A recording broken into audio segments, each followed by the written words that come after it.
right, men and ladies, welcome back. 2022 Basscast Radio. And back with us in 2022, our long running co host, Hank, the Bass Geek. What's up, brother? What is going on, man? What is going on? How was your New Year's Eve and New Year's Day, man? New Year's Eve, not great. Went fishing, caught one. Okay. It was 70 degrees. We were Damiki rigging. Probably not the decision we should have made. And No. we basically tried to force the deep bite, and Yes. we did get a deep bite, but it was the only deep bite in about Wow. 6-7 hours. So Holy cow. yeah. So, but I did learn a lot about the Garmin Panoptics Live or Okay. Live or whatever the crap they call it. Really interested in that. As I told you, we were talking before the show. Seriously considering You're buying hearing a it boat. right here, firsthand news. Think I'm going to go with Phoenix. That's I've wanted a Phoenix. I like their layout. I like their layout for a co-angler. I've been a co-angler. So, I know what it's like to deal with a lot of rods and reels. And it's the 721 is built a lot like my Triton, the layout in the boxes, which I like a lot because I bring a lot of rods with me and it's got 2 rod lockers. So I think that's what I'm going to do. The wife, she's been begging me to do it forever. So I've got the greatest wife ever. That's awesome. And other than that, man, I've been working on finalizing a lot of stuff. Hopefully, I'm not going to swear to it, but hopefully the new website's going to be up next week. Cool beans. Hopefully, we're going to have some memberships on YouTube, and hopefully, me and you've already talked about it. Probably the 16th, I'll probably do just a live stream, but we're going to start doing consistent live streams, giveaways each and every live stream of $50 prize packs. We've already got some sponsors for that. And we're going to start doing a podcast, and we're going to call it Bass Geek Live M Monday Night Fishing. So, Bam. MNF. Monday night all kinds fishing. of stuff. You guys are hearing it all right here. We're going to do That's that awesome, about 2 dude. times a week. Letting the cat out of the bag on a lot of stuff. I haven't even mentioned this on any of my social media or any of or even my YouTube channel. So That is awesome, dude. That is awesome. Hope we're even looking at upping it to 3 videos a week right now on YouTube. So we're going to jump in both feet, into the frying pan next year. This year, 2022, it's here now. Yeah, this year. Not Now 2023. I'm not waiting a year. We got to get used to saying that, Geek. I know. All right, guys, if you've been paying attention to the website, it's been quiet. We're all at that time of the year. But this past weekend, I did put some new links up on the website. And we want to welcome back in 2022 X Zone Lures. X Zone Lures, here you go, I'll hold it higher. X Zone Lures. They are our title sponsor for our Bassmaster Fantasy Fishing on the basscast.com. You can head on over to the basscast.com right now, and you'll see a banner on the top right-hand corner after. Well, I think it's first the shows. We got show season starting next couple of weeks. Got East Tennessee. We're going to maybe going to Carolina, and then we have the Richmond Fishing Expo same weekend as East Tennessee, and then I'm going over the mountain for the Augusta County Bass Show, which our kayak sponsors will be there for that. So I get to hang out with them for a little while. But after that, you'll see where you can sign up for our newsletter for this year. And we're looking at we've redesigned it, by the way, did a total redesign. We spent a couple hours working on that the other day. And we're going to add a couple new sections to it for 2022. But then wrapped up in that is our fantasy fishing. If you've never played fantasy fishing with us before, you're missing out. A couple years ago, brother, we had 150 people play fantasy fishing with us. Heck yeah. Well, I'll be honest with you. You could call what I do every day I go out on the water pretty much fantasy fishing. Fantasy fishing. So we have a crap load of baits from X Zone Lures. You're going to be hearing a lot of X Zone this year. We got some other stuff we're working on to bring up our fantasy. We've always looked for ways to make we've had this big amount of people. Like I said, last year, I think it dropped off to about 65 different people play. But we've always looked at different ways to, make fantasy fishing bigger. You guys all know Major League Fishing is now doing their fantasy fishing and betting and all the other stuff you can do with it. But if you don't want to be a part of that, each individual winner from each event will win 3 packs of X Zone Lures, and the overall winner for the whole entire season, will take home a $100 gift card to the tackle shop of your location. And it has to be somewhere online because I ain't coming to your local tackle store. But, it's Tackle Warehouse. Fish USA. Good God. Discount Tackle? Let's see here. We're trying to name Dick's Sporting Goods, Bass Pro Shop. Land Big Fish.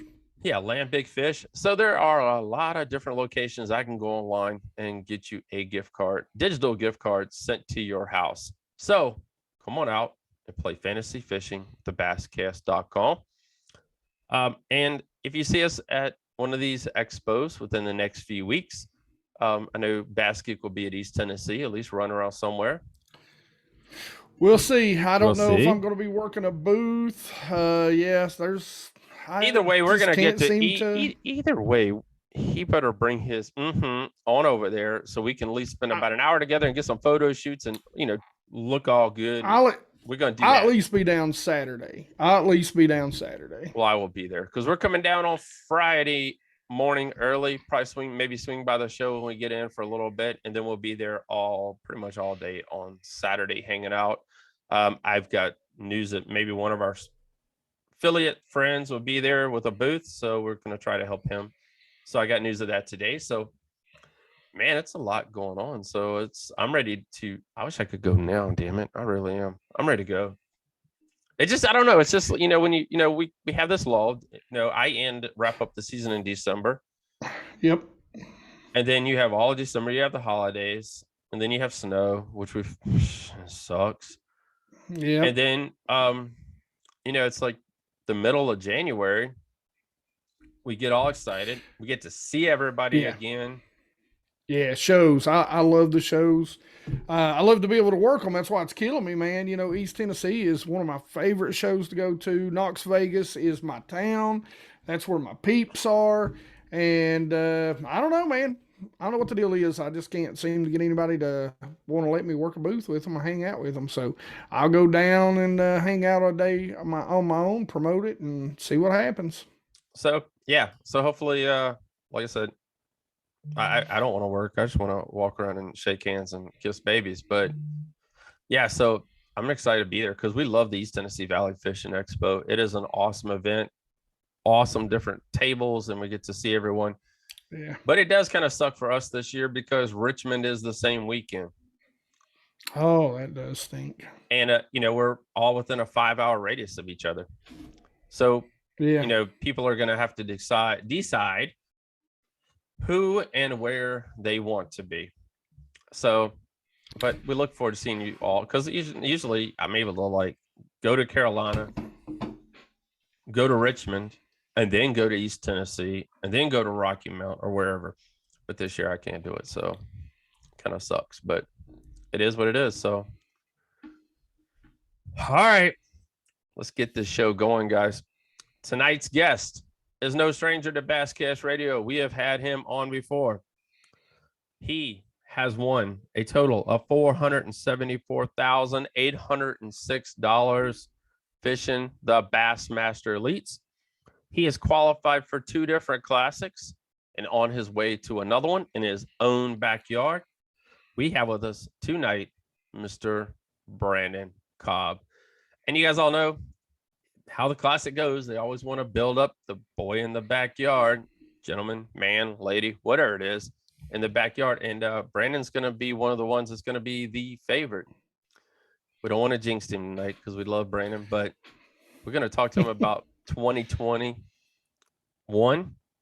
Gosh, we're still getting used to that. Then we're going to start talking about 2022. And at the end, guys, we're going to wrap it up real quick. And we're going to get his tips for bass fishing in the winter, his top 3 baits. Hopefully that will help you the next time you are out on the water. So there's tonight's show. We're going to be right back with Mr. Brandon Cobb. All right, guys, we are back with Mr. Brandon Cobb. What's happening, brother? Welcome back to the show. Hey, man, thanks for having me on. Yeah, I haven't been doing a lot, man. I'm excited to get the season started. Get actually back to competing again. You know, guys, it doesn't matter whether he is wearing a boot on that foot or not. This man can catch some fish. Like we discussed, I think it's the numbers right, $474,806 in winnings. Yeah, is that what Bass is? I wasn't even sure. That's what Bass says. So where is it? Well, I mean, that's probably right for Bass. I think I had about 400 FLW too back when I was there. So okay, I need to do pretty good this year, get over that $1 million club. There you go. Golly. That is awesome, I know, brother. He crosses that. I'm asking for a loan. I'll pay a little interest, but I expect good rates. Advantage, man. Advantage. I don't know where it went. Hey, I ain't gonna lie. Brandon, you sound like everybody else would get on. Like, I don't know where that money went to. I mean, I've won like $500,000, $1 million, and it's like, where did it go? I know where it goes right back into fishing for the most part. There you go. There you go. As you guys can see, but all the rods behind Brandon, check that out. What is it, about 50 of them back here? I don't know. That's some of my extras. I got the others in the boat that I carry. That's just the spares. A lot of those are prototypes from when we were developing my signature line with ARC, and then I had to test out. That is awesome, dude. So we were talking about expo season before we got started. Is Brandon going to do any expos this year, or what's before the classic, or what's up with that? I might go to. The only thing I'll probably do prior to the classic is there's a boat show here in Greenville, and I'll probably go with Falcon Boats down there for a couple of days, and actually with Anderson, it's putting on the classic, Anderson in Greenville, and the boat show's in Greenville, and I'm also sponsored by Anderson, so I'm gonna go probably represent them at the boat show. So, all right, so guys, make sure if you see him on the docket that you appear. He'll sign an autograph or two for you. So you guys make sure you come on by, swing by, say hi, take a look at the boat.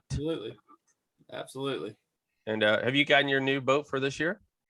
Racks and everything? Get one this year. No, this is the first year I didn't get a new boat. No, it was with all the products kind of at a shortage and stuff. I probably could have got everything, but I don't like being that last minute guy. Yeah. So I decided it was a good year just to keep my boat, and I mean, that they've worked fine for multiple years, obviously, and I only had like 140 hours on my motor. So I was like, you know what? I'll just keep it this year, and I'll get one rather than wait until before the next season to get it. I'm going to get a new one this year right at the end of the season. There you go. So get on a better pattern where I have a boat when I'm done rather than waiting on a boat. That's cool. That's awesome. So that's cool.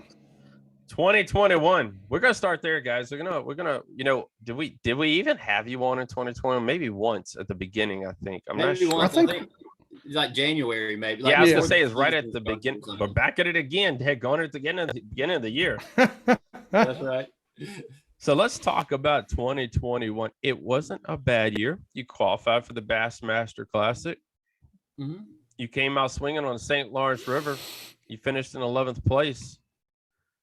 And then you had a 10th place finish down in Lake Gunnersville and in 15th place on the Sabine River. And that's 2021. Yeah, good start. Yeah, it was. This year was really good. It was like, I know like 19, I won 2 tournaments. And then I probably had more top 10s in 2020. This year I only had 1 top 10, but I was like way more consistent. I think I only had 1 out of 9 tournaments this year. I missed a check. That was it. Just right. 1. And that's what, back in my FLW days, that was one thing I always prided myself in, is I always made the Forest Wood Cup. I think I was like 12th in points like 2 or 3 years in a row, and I was always consistent. And then I got the Bass, and I won 2 tournaments my first year, but then to be honest, I sucked in the rest of them. So I wanted to get that consistency back this year, and that's what I did. Now I just got to figure out how to win tournaments and be consistent in the rest, and then we could contend for AOI. Yeah, Pickwick Lake, that was the one at 0. Yeah, No Pickwick check. was rough. Yeah, that place, I think I finished 70 something, but that was also that weird tournament where they potentially canceled. Well, they canceled. Oh yeah, the tournament, and the lake came up 9 feet or something Yeah, in 2 days. yeah.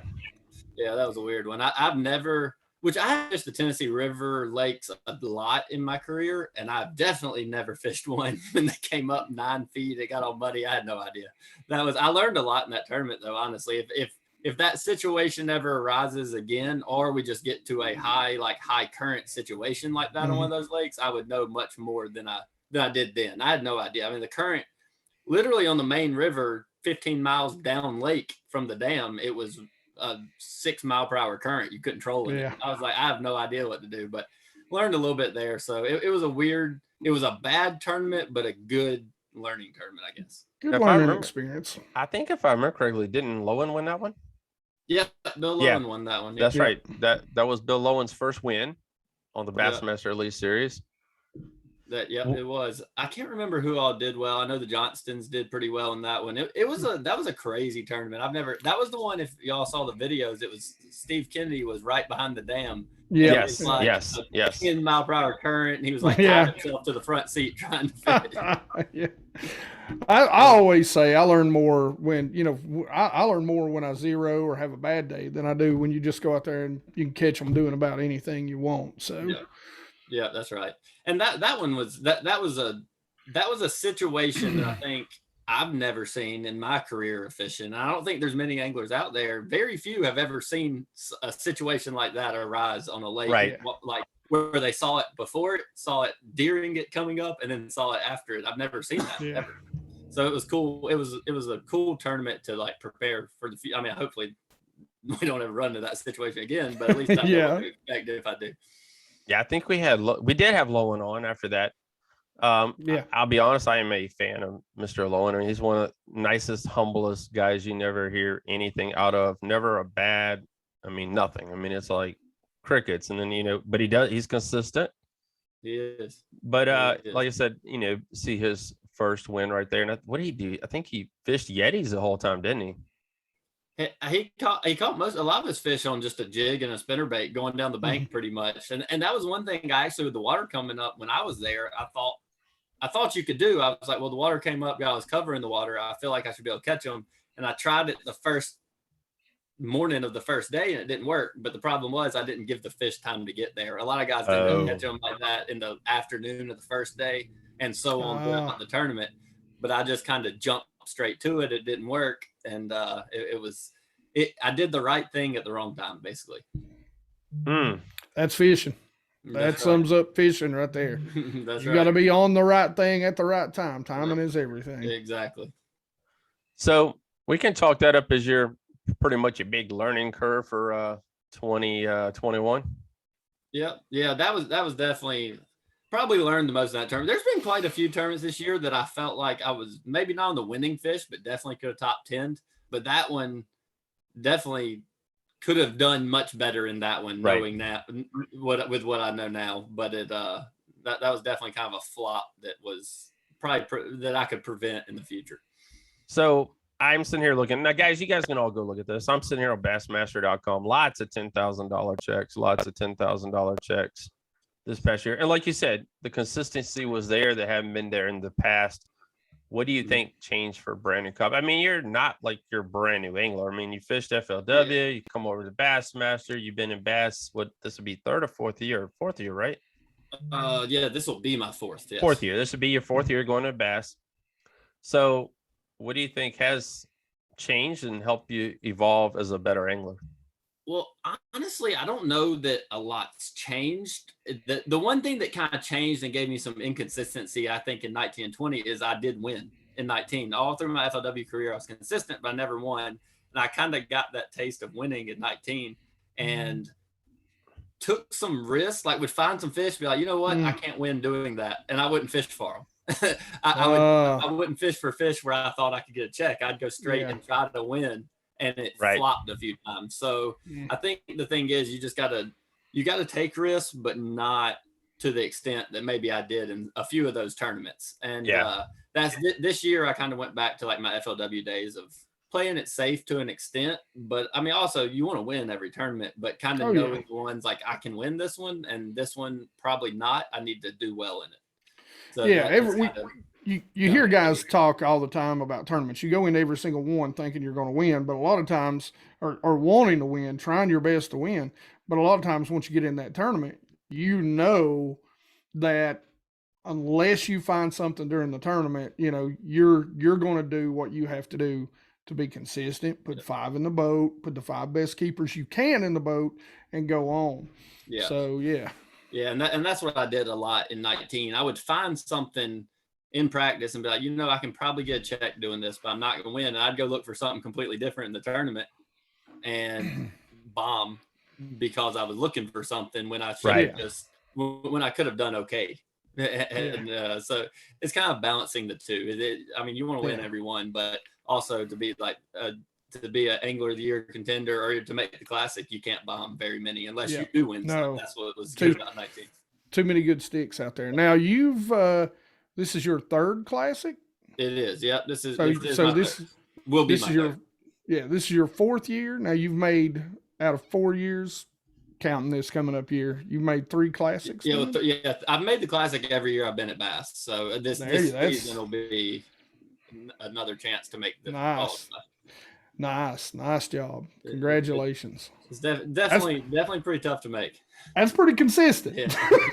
That's pretty consistent. Yeah, I squeaked in the last 2, but this one I think I did pretty well. I was in the top 10 this year. Hey, what's the old saying? Say close only counts in horseshoes and hand grenades, brother. You're in. They can't take it away from you. That's correct. And now there's not much of a Angler of the Year payout unless you're in the top 10. So there's really no difference being an 11th through 40th as long as you're in. So you don't even fish the opens or anything at all, do you? No, I actually intended to sign up this year because I've got an old fishing buddy from college that's going to fish them. But I, with all the anglers trying to get in the opens, I didn't want to take up one of the spots and didn't really. A lot of times, the opens is one of those things that before the year starts, like, I want to fish everything, and then when you're going for 3 weeks to elites and you got to come home and then go to another open, you're like, man, I really want to be home for 1 week. So I guess what I was really highlighting on there right there, guys, is he is qualified for the Classic every year without fishing an open event. Because a lot of anglers are having to, they know that the schedule does not suit them. They're going out, just like you're saying, fishing their strengths, trying to cash a check, make it week to week, and having to fish an open that they say, okay, that's on my home lake. And winning a daggone thing, and that gets them into the Classic. And qualifying. I wanted to fish the Open this year because one is on Lake Hartwell, which I just love to fish, and it's on Lake Hartwell in October, which I don't get to fish many. October is my favorite month to fish Hartwell, and I don't get to fish very many big tournaments there in October because there's just not many. And I was like, I really want to fish it, but I decided to sit those out this year. So. I got to fish Hartwell for the first time this year now it was November, it was the week before Thanksgiving, but it was still fun. I can show you where to catch a whole bunch of 1-pounders. Hartwell's a good lake. I actually didn't, because it went off limits for us the 31st to where we couldn't go.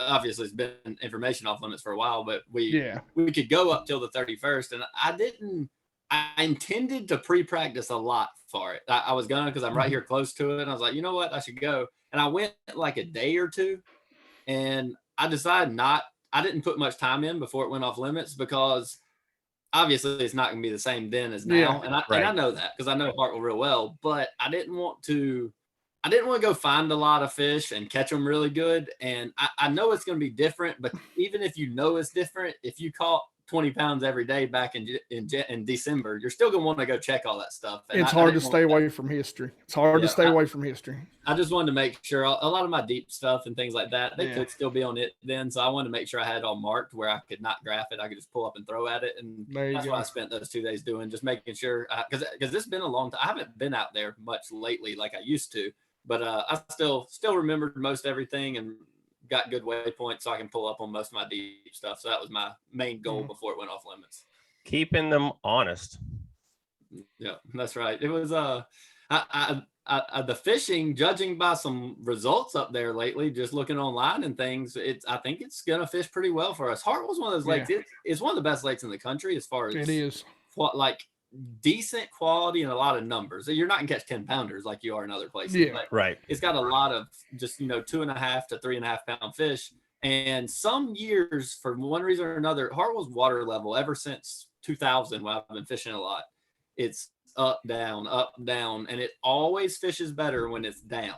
And this year is the first year it's been down in about the last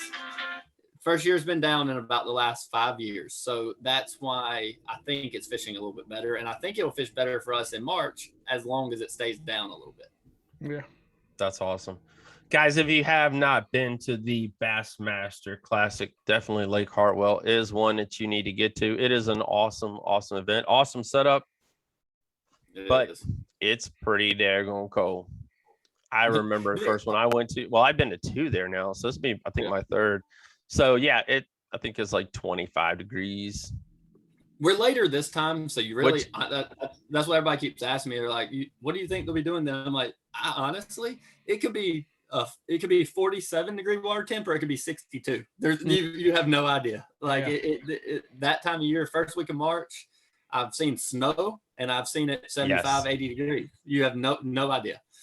And that is true, because we are later, because it was like February or something like that, like a couple years ago. It was like the 2nd or 3rd week in February. It's like the 20th, I want to say, if I remember correctly. Yeah. So yeah, we are. It could be like that, or it could be like April. You don't know.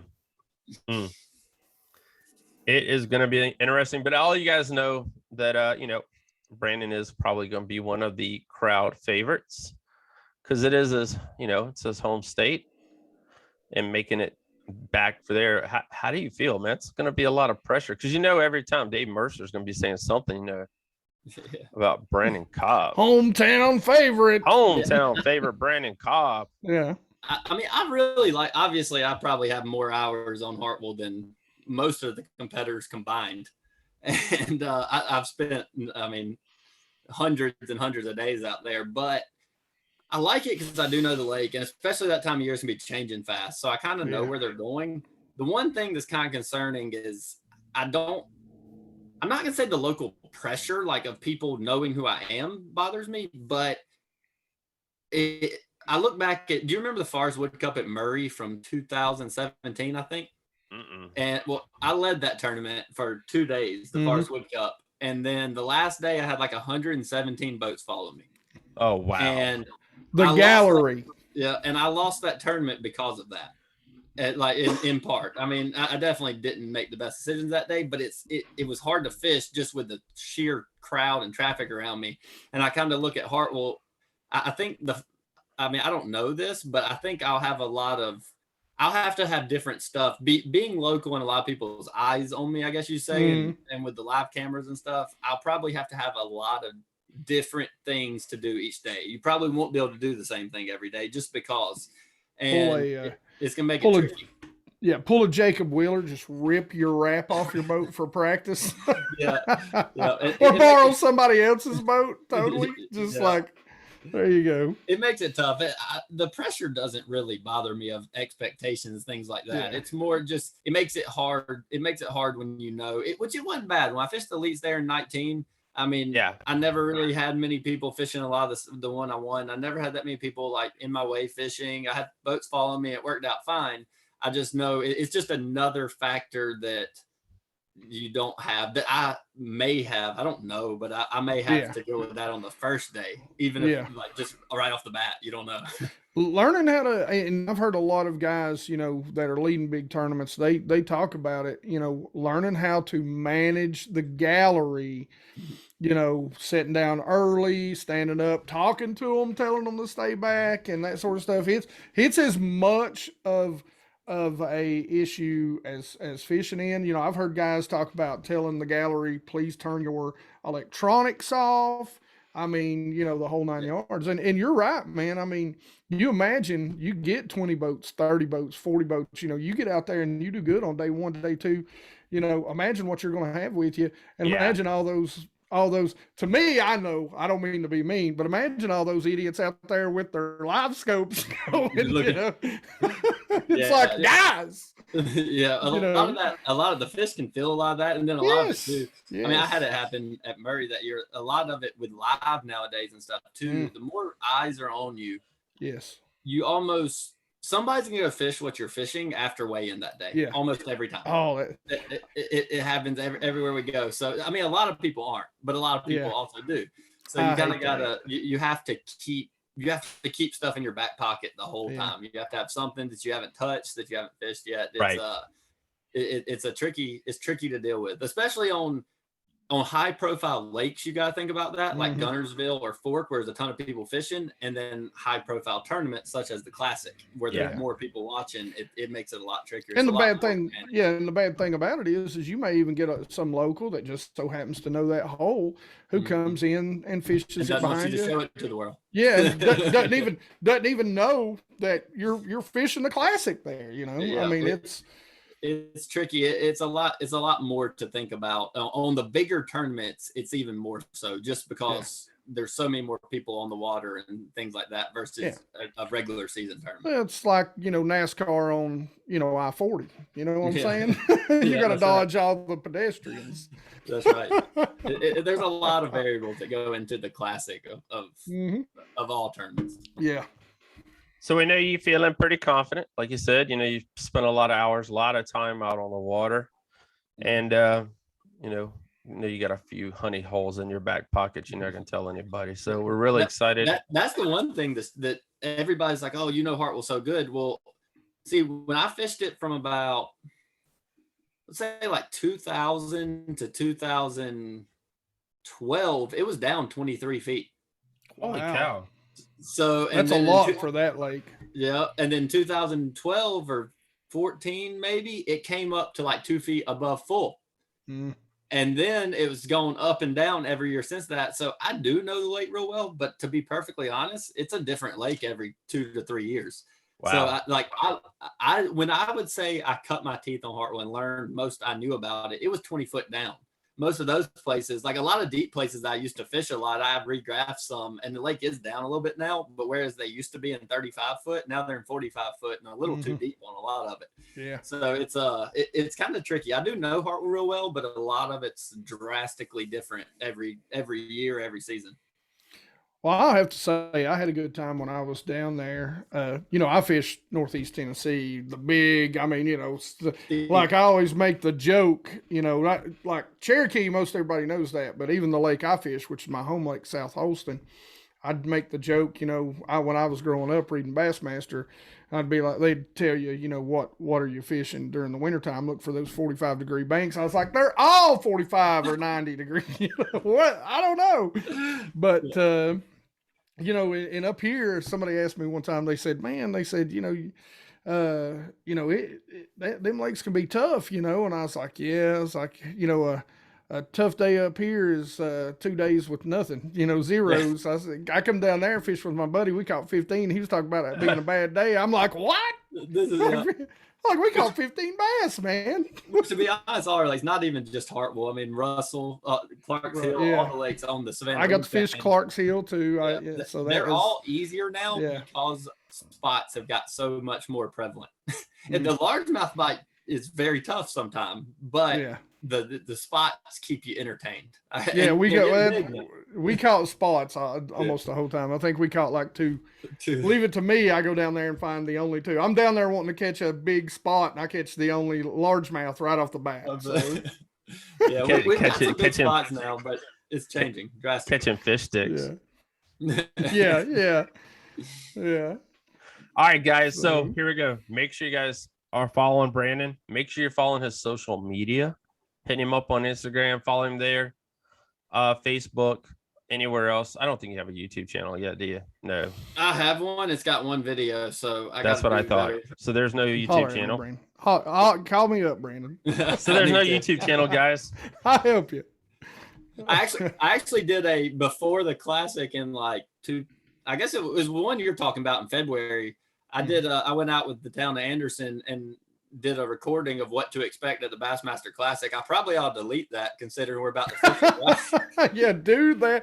At least take it off of put it on private. Don't delete That's it. what You my put it one up YouTube after. video is. If y'all want to watch one, that's kind of what to expect. Yeah. Put that sucker on private right now. As soon as you get off here. It's probably got a boost in views in the last couple months, I bet. Yeah. Oh my gosh. Yeah. All right. So there you guys go. Follow him on Instagram. Follow him on Facebook. Are you on Twitter? No. I have one, but I'm not very active on it. I used to just basically share a lot of stuff I post on other social media. Instagram and Facebook's my main. I think I've decided to do more on Twitter as a business person this year. That's what I'm trying to push. A lot of the Yeah, entrepreneurs. I do have a Twitter, and I kept it active for a while, but I haven't in quite a bit. Yeah, it's something hard. I've got one and I post on it, but basically I post what I posted on Facebook and Instagram. That's what I did. That's what I did. It's like boom here. You people don't care anyway. Yeah, that's what I did for a while. So make sure you guys are following him before the 2022 Bassmaster Classic. So we want to take us a different direction here, guys, really quick. You guys all know here lately in Central Virginia, Tennessee, down here in South Carolina, we finally started getting some cold weather. It's been cool, but not cold. I mean, I'm talking about like waking up 25-degree weather. Highs during the day are 30 to 35 degrees. You know, Bass Geek and I were wearing shorts last week, and we're wearing 3 layers of clothes this week. I was wearing shorts on New Year's Eve fishing. Yeah, he fished New Year's. I fished Wednesday, and I was wearing shorts. So yeah, the transition has become. So what we've asked Brandon to do tonight is break down and give you guys his top 3 winter baits and the reason why. And we're going to sit back and listen and take notes. So what I'm gonna give you 3 baits, but I'm gonna give you 2 and then 1. So 1 bait, I'm gonna go muddy water wintertime first. Some lakes have muddy water, some don't. If it's muddy water, I'm throwing a crankbait. That's about all I throw in the winter if it's muddy. And now, can I ask you to expand on that? Yeah. You don't have to say exactly, but so you know the two schools of thought. Are you throwing something more like in muddy water, a wart? I'm guessing like a wart or a rock crawler, something with a little more wobble to it, not so much a flat side. Yeah, so in the cold water, I don't use a flat side as much. I know there's all these opinions of you need a crankbait with really tight wiggle, the colder it is, all that.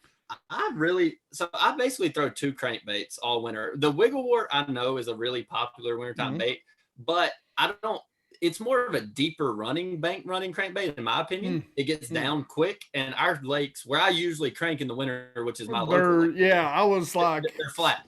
Yeah, so they're flatter. So wiggle wart's not real productive around here. It's more of like an Ozark or like you said, a Tennessee. Like up here. Yeah, I told my buddy, I said, man, we were like 2 casts worth off the bank. I was like, man, if this was at the house, we was in 190 foot. Yeah. So around here, I throw 2. I use 2 Yozuri baits pretty much all the time. My number 1 bait is it's a Yozuri. It's actually called the 3DS MR. It's a small, it's kind of like a wiggle wart, but it doesn't go quite so deep. It gets down to depth quick. It's a really small profile bait. Generally, wintertime cranking, you want small profile baits.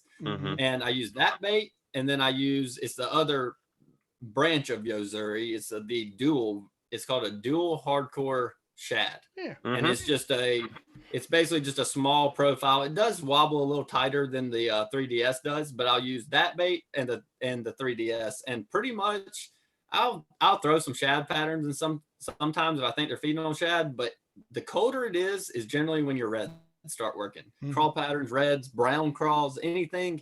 I've got some I get custom painted and some more translucent looking crawls, things like that. But just about any crawl pattern crankbait will catch fish if you get some dirty water in the winter.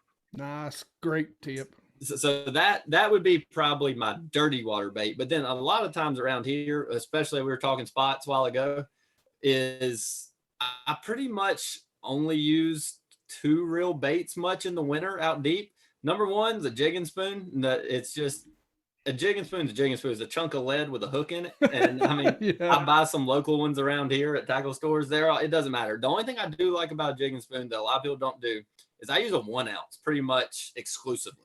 A lot of people use half, smaller, 6/10, something like that. But I use a 1 ounce pretty much exclusively. And I don't do a lot of the traditional jigging, like just jerking it like most people do. I actually power reel mine more. I'll drop it to the bottom, burn it up 10 or 15 feet, and let it fall all the way back to the bottom. And that's how I fish a jigging spoon more. I'm fishing for fish I see on the graph rather than just jerking it, waiting on one to bite it.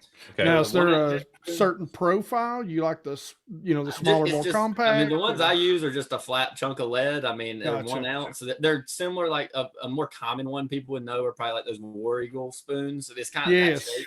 Yeah. Gotcha. But I like a 1 ounce white. I keep it pretty simple with it. And I'm usually pretty much just using that for when I see that spaghetti on the graph where fish are like arcing up and down and you're seeing them. And I use that. And then other than that, I would say I use a drop shot more. I was going to say a football jig, but I probably use a drop shot more. It's more versatile. And a drop shot with a 3/8 ounce weight. And bait wise, this is something that I've learned a lot, at least around here in the winter. If I'm drop shotting any other time of year, summer, spring, whatever, I generally use a worm. But in the winter, I always use something in like a shad. I call it a shad profile, a short stubby worm. I use a Zoom Z drop mostly, but I use stubby worms in the winter. I think the worm, I mean, they'll still bite it, but I have better results with a stubby worm in the winter. And I use a Zoom Z drop in like a smoke color predominantly.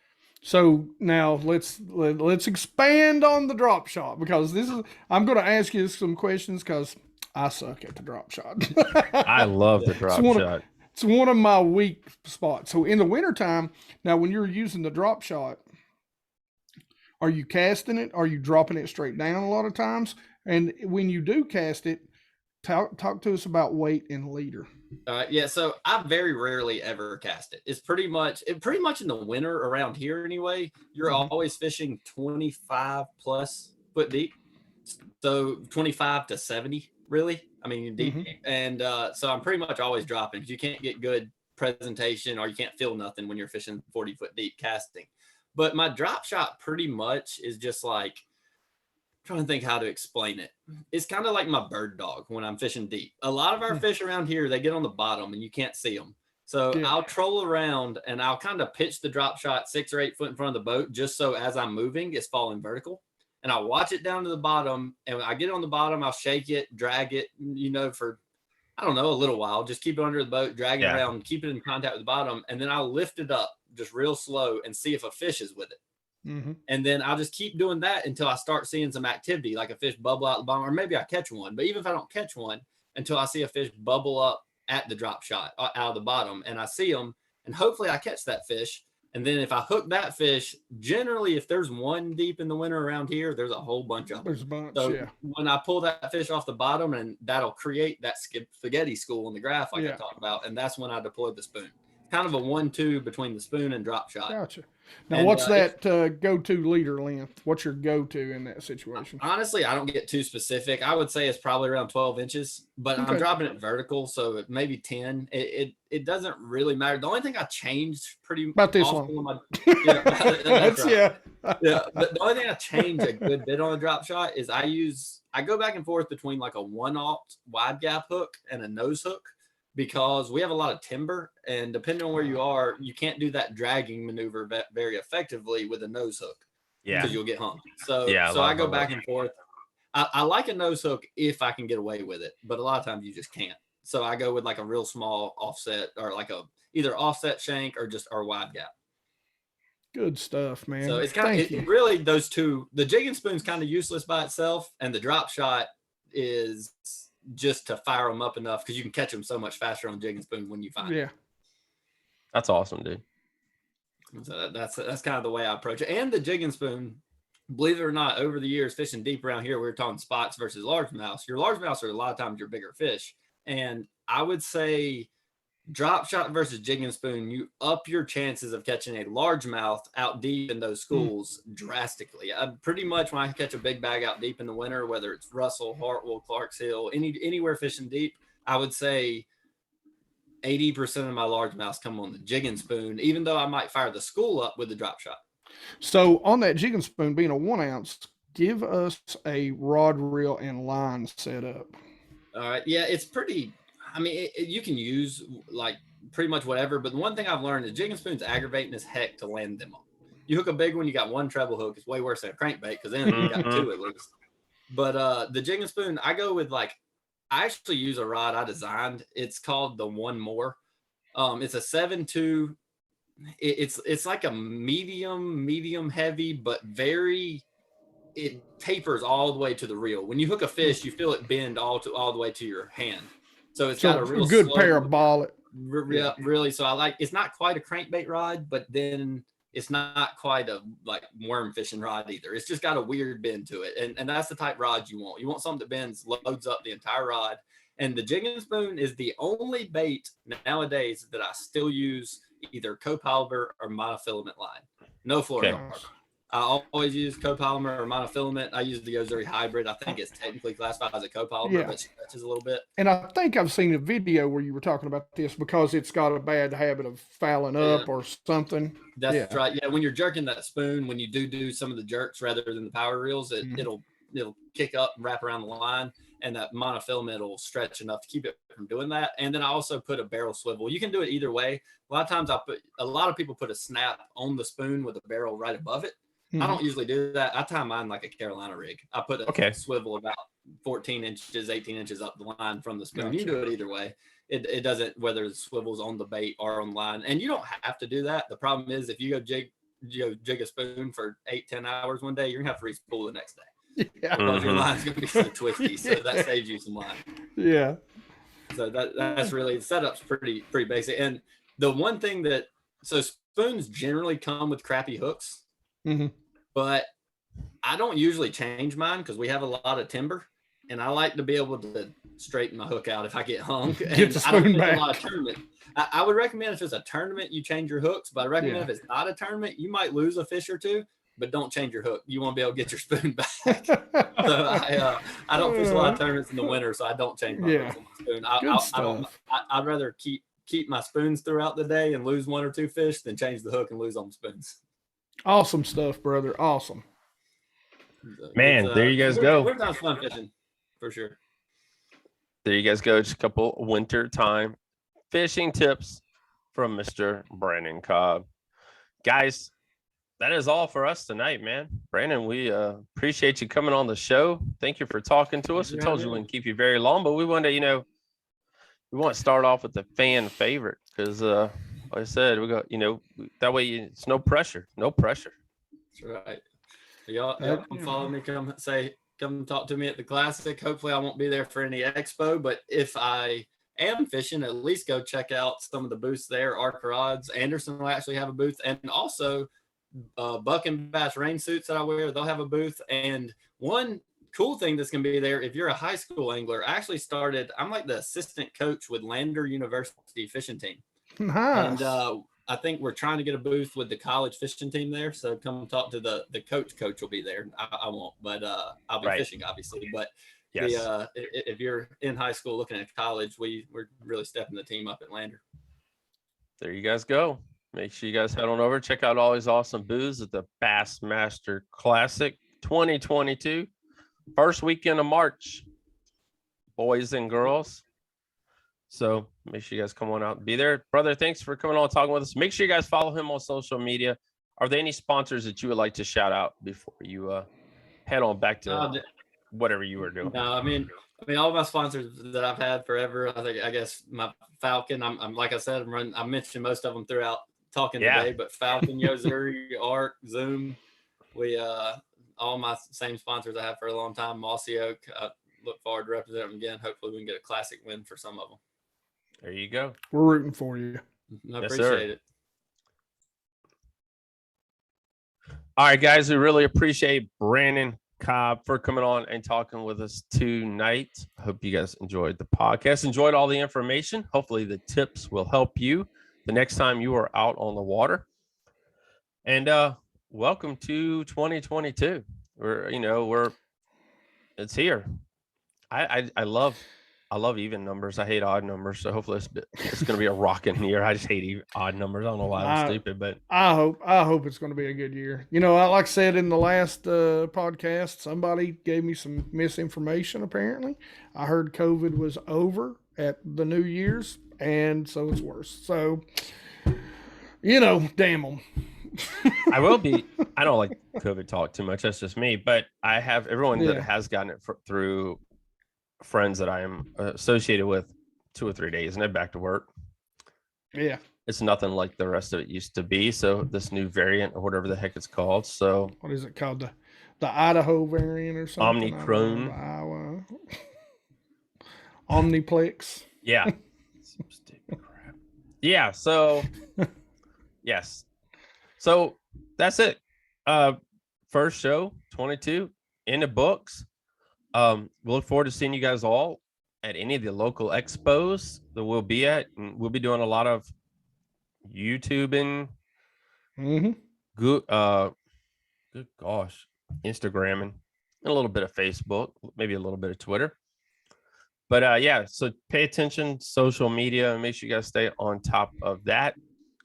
But yeah, we're looking forward to seeing everyone again, being out and about and shaking hands. And I still shake hands. Some people don't, but I mean, heck, put some hand sanitizer in your pocket. Wash your damn hands. I've always just fist bump because I pick my nose a lot. So I figure people don't want that.